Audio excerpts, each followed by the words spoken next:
Here was Ronald Reagan over a quarter century ago relaying what sounds like a very familiar story about rich people not paying their fair share in taxes.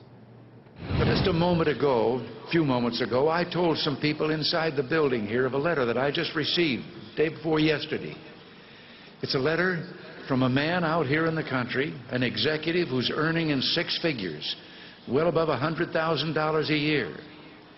He wrote me in support of the tax plan because he said, I am legally able to take advantage of the present tax code, nothing dishonest, doing what the law prescribes, and wind up paying a smaller salary than my secretary gets. Paying a smaller tax than my secretary pays. And he wrote me the letter to tell me he'd like to come to Washington and testify before Congress as to how that's possible for him to do and why it is wrong.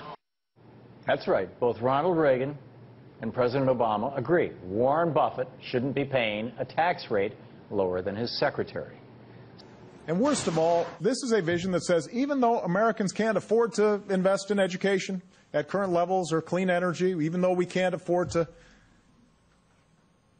maintain our commitment on Medicare and Medicaid, we can somehow afford more than $1 trillion in new tax breaks for the wealthy. Think about that. In the last decade, the average income of the bottom 90% of all working Americans actually declined. Meanwhile, the top 1% saw their income rise by an average of more than $250,000 each.